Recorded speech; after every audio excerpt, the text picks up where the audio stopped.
Welcome to the tea table. I am so happy you've joined me today. We're sitting outside. I'm at the other end of my deck near the flower garden, and I'm surrounded by flowers, and beautiful sunshine just came. I woke up early this morning and it was very gray and very smoky and misty, and I thought I'll do an inside tea talk today. But then as I prepared my tea, the sun burst through the clouds and I thought I cannot be in the house on a day like today. So I welcome you. If you have not gotten your tea yet, please push the pause button and I will be waiting here for you. Well, I will show you today my special tea set that I brought just for you. And it has an Asian theme. And there's a reason for that. You know, tea comes from China, and our porcelain, beautiful tea dishes originated in China. And then, of course, tea also comes from India and from parts of Africa. But this beautiful porcelain china that we all love and we all use, the idea came from Asia. You remember when Marco Polo went up the Silk Road and had the journey up to the king and the leader in China and brought back all the wares, and the Silk Road went up through, there is still a Silk Road. It goes all through the Asian countries and into Russia. And I had a fabulous tea once I got in Victoria, BC, called Russian Caravan Tea. And it was supposedly from the Silk Road. And it had a smoky, lapsing flavor. Oh, it took you to another world. But let me show you my pot. It is so special. I've had this for a long time, and I thought, I don't know when I'm going to use that pot. I had never really ever seen a pot like this. It has a little stand. You see, it comes apart, and it's beautiful china, and then it sits like that right on its stand, and then you pour out. And it's interesting because I don't know if you can see, but there's birds and flowers on the pattern. This is very common in Asian China. They love to put nature scenes, and I have a darling little Demitas cup for my little tea people. And there's a little girl named Emma. Actually, she's my great niece up in Mukilteo, and she watches my tea talk faithfully. Emma, I dedicate this to you today. Yes. And all the little tea people. I have lots of little tea people. And you are so special. You're so important. You're the next generation. And everything you learn from me, you can take on and teach to your children. Because tea is something we always want to keep in our lives. Now, I apologize if there's some loud noises. This end of my deck has some civilization noises. I have a road above me. The other end, I don't hear it. But I thought this was so pretty today. I wanted to be here. Now, for the adults, this is your teacup for today. And you see they match. This is little Demitas. And then this is the normal size. And it's got a beautiful, I just rinsed it off. It's got a beautiful pattern. I love the pinks and the greens. They are so lovely with the gold. The green they have almost reminds me of a French green. And we're going to talk about France today also. And the French green, I had, when I was growing up, a bedroom set from my grandmother. And it was this beautiful French green. She had extremely good taste. She had come from Norway, worked hard, and she bought all this lovely furniture. And the bedroom set was this French green, 4-poster bed, and then, of course, a vanity with a mirror, and then a dresser. And I have one part of it upstairs, and that part is this.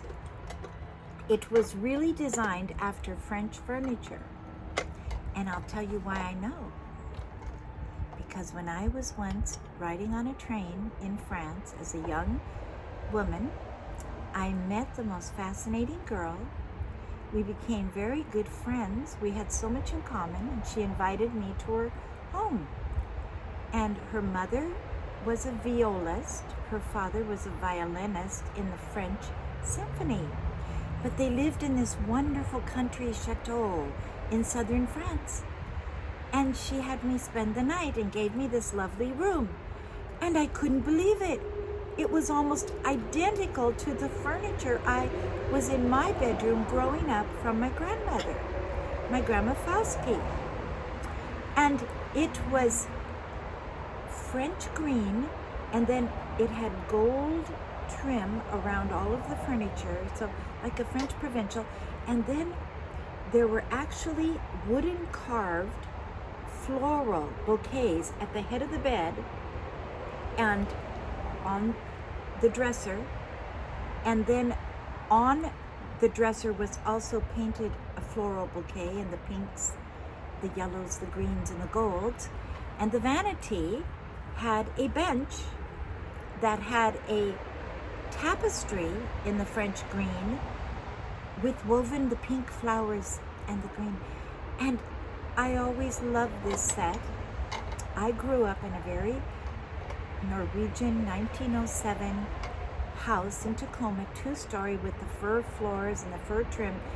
The bedrooms upstairs, and they weren't big, but the closets were huge, walk-in closets. Wonderful for girls, for women that have a lot of clothes and things. But my bedroom furniture just fit in that room, those 3 pieces.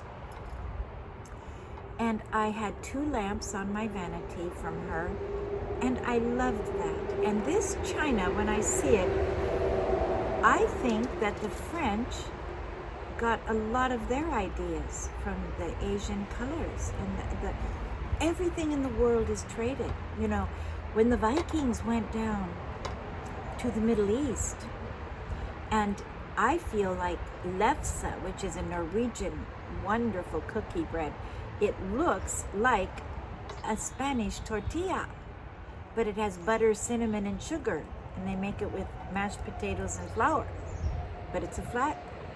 I think the Vikings might have gotten that from down when they went on their raids in southern Europe. Who knows? Everything comes and goes, and we all share, we all influence each other. And that's what my talk is about today. Our influence. Even a little child has tremendous opportunity to bring goodness and influence wherever they go with other little children, by sharing their toys, by being kind, by giving a smile, being polite. It changes the atmosphere. Well, when I was thinking, let's pour out first. And I think I'm going to pour out, I think I'll pour out in my little cup. It's a Demitasse, and this handle is gold. It's so beautiful. Let's have a little cup of tea today. That's all I need. And I didn't have a matching pitcher, but I thought this is lovely. It's like a rose. It's a pink rose with green leaves for the rose. A little bit of milk. And then I also brought, it's matching pitcher for cream, if someone likes cream. I like milk in my tea and perhaps cream in my coffee. Yes, well, let's try our tea.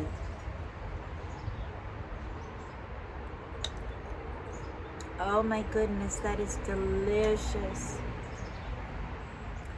That is delicious. Absolutely delicious. How is yours? Put that down for now. But I brought something special. For the Asians, I brought little rice cake cookies. They're little rice cake cookies. And they're just very light. The rice food items are so creative. You know, kind of like corn. So many things are made out of corn. So many things are made out of rice. And the Asians had a lot of rice, so they became very creative. Now, I made something this week extremely healthy. I made them for my husband. He loves bran muffins. And I wanted to bring you a bran muffin today. This is often on a tea table in England. They'll have muffins. And they call the muffins cookies. And then, you know, they call the cookies what do they call them? It's the opposite of what we call them, but they have different names for things. This muffin, if you can see it in the sunlight, it's glistening here. Can you kind of see them? They have dates, walnuts, pumpkin seeds, coconut, brown flour, brown sugar, white sugar, molasses, vanilla, and they are, honestly, I think they're the best muffin I've ever made. It's a little in the dark there. Is that in the light? I'm kind of in the shadows here. I hope you can see them. Anyway, it's fun to serve that, and it's for people that are very health conscious and don't want anything too sweet. This is nice. It's nice to have a variety on the tea table. That is almost like having a bowl of cereal. Also, I put oats in there, yes. So I happened to have all those ingredients, and I thought, let's just, and the base of it was mashed banana. That's right. So just a little bit of olive oil went in, and a tiny bit of butter. So I let the bananas and the eggs be the, base of it. So it's pretty light. And I brought a little purse today, and this purse is so cute. It's got Asian seams on it. It's cream and black, and I thought this is perfect for my talk and my outfit. And I'm kind of wearing what I would imagine a British woman to wear at an afternoon tea, perhaps in Asia. They had the wonderful tea rooms there. They had in India, which is considered part of Asia, India and China, so exotic. They would have the polo, and they would have all of the tennis clubs in the tea rooms, and it was so hot, and they would serve the British tea. And really, the British brought all of these ideas back to England, and that's where this fabulous China, the English set up all these wonderful China factories and started manufacturing and producing, and it's just a staple all over the world. But it comes from China. Now, you see my wonderful vase here with my hydrangeas. That also, all the blue and white we see. And on this cup, let's see, one of the cups, there's that symbol that is so often used, and I don't know the name of it. Something is in my eye. It's going to be all right. But I want to, excuse me.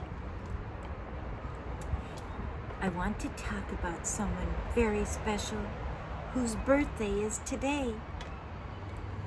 We all know her name, Coco Chanel, French fashion designer.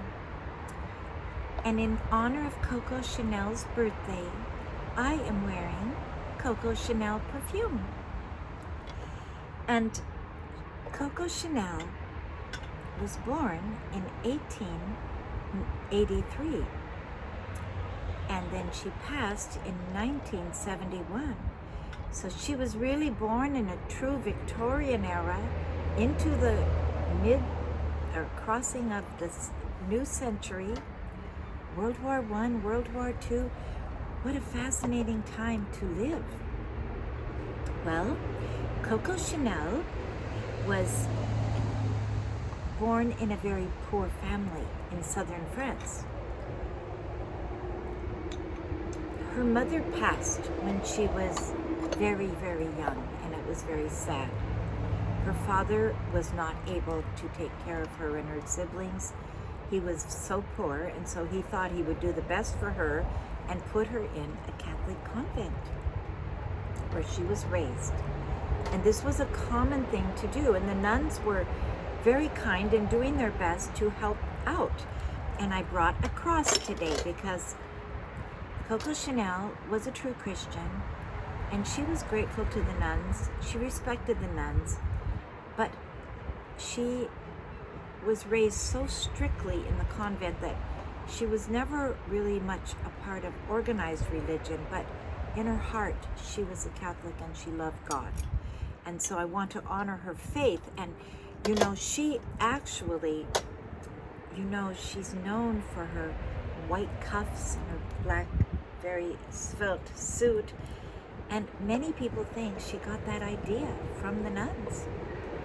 And she had a very good education, but it was a very sad, very lonely life. She didn't have the maternal, motherly, warm, familiar love. And she couldn't wait until she was 18 to get out and try to do something. Well, she was gifted as a seamstress. And she was actually really always wanted to be original. She had these ideas and she wanted to be creative. She was a true artist inside. And so it's a long story. You can read her story. But she started designing things, and her thing was comfort. She said clothes should be comfortable. Because when she was young, it was the corset, and women suffered in those tight corsets, and she wanted comfortable clothing. Every designer today looks to Coco Chanel. She is considered the beginning of true fashion design, where it became an actual statement, and it was an industry. And there's so many beautiful Coco Chanel quotes, but perfume was so important to her. And I'm wearing her perfume today, Coco Chanel, in her honor.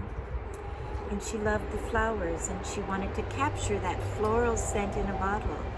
And she said a woman's perfume is so important. It is her statement. And that is part of what influence is. That, we have nonverbal communication. And what we wear and how we dress really is our nonverbal communication.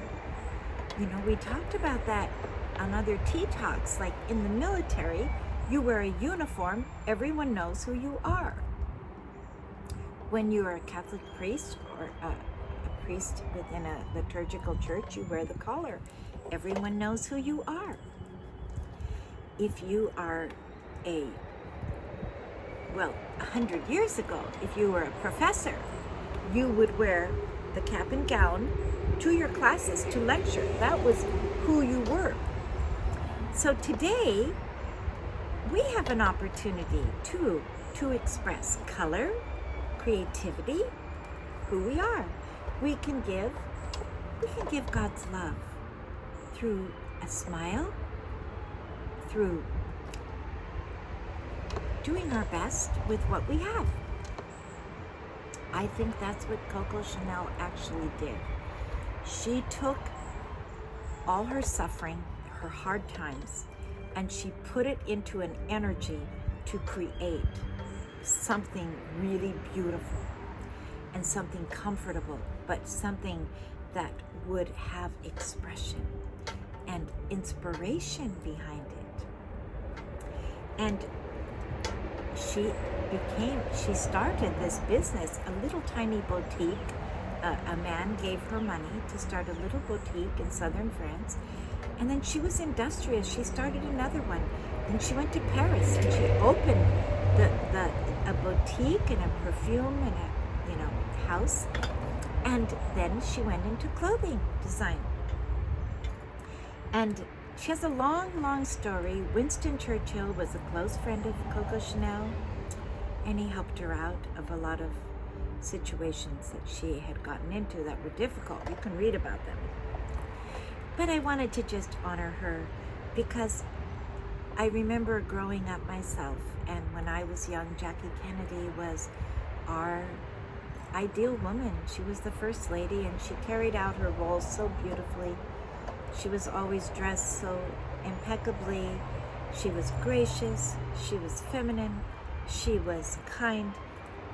She did her duty. She was only in the White House for less than 3 years, and she decided to make it her project to restore it and restore the antiques and redecorate and give it the beauty. And she did a tour of the White House.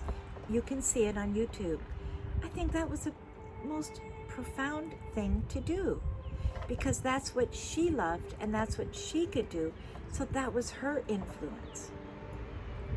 Others have an influence in teaching, or perhaps in being a medical doctor, or being a nurse, being a construction worker, being a repairer, being a yard worker. Everyone's job is so valuable, and they all bring influence.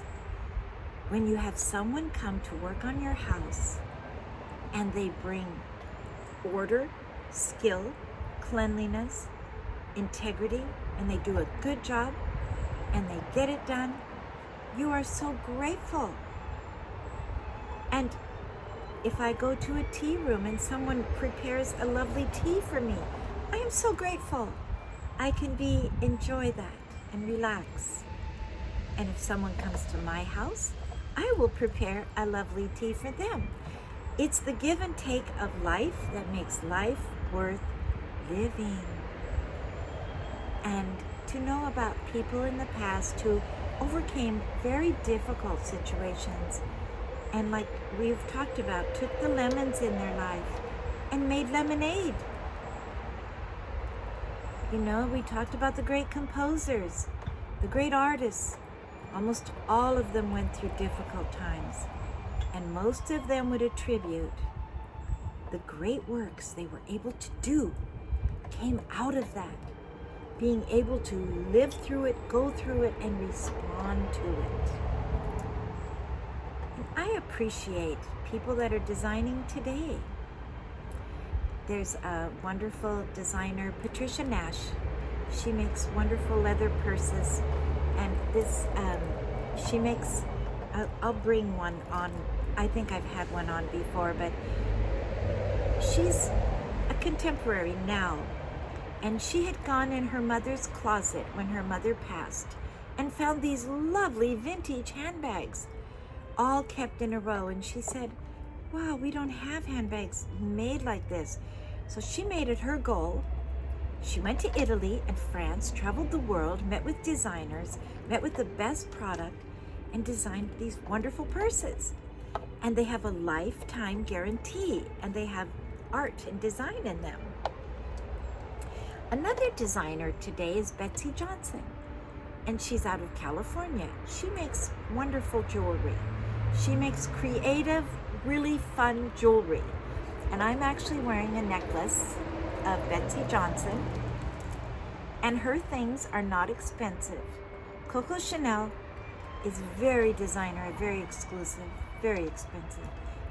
Not Betsy Johnson, but her stuff is fun. This is Betsy Johnson. And this little heart.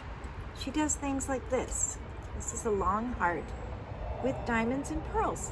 And I just think it's so, can't really see it, but it's just so fun. And it seems like everything Betsy Johnson makes, I like, because it's always unique. And I look for something that is unique and the next level. And that's definitely what Coco Chanel had.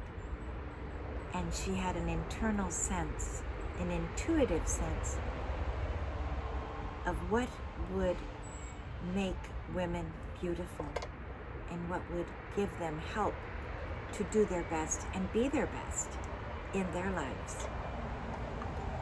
It really seems like everything always boils down to passing it on.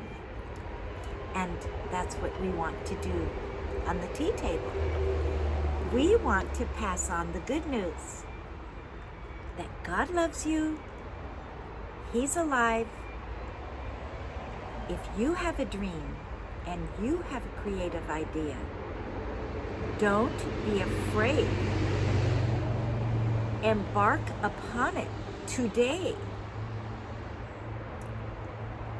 The rest will be history. It's really called faith. And I don't know why, but God set it up that way. God loves faith. And He responds to even a child's faith. Opposite of faith is fear. So banish fear, move in faith, do the next right thing, help the next person, give a smile. You have no idea how you may change someone's life. Thank you so much for joining. If you haven't subscribed to my channel, please go to Susan Shoemaker Tea Talks, push the subscribe button and the notification bell, and you will be notified of the next Tea Talk. If you push the like button, I think that helps too. I don't understand how it all works, but pass it to your, and the share button. Pass it on to your friends. It's free. It's for everyone. Everyone is welcome to the tea table. Well, be sure you have a lot of opportunity this week to have tea, and hopefully with a good friend. And we must honor our Asian friends and family for all that they gave us in having tea.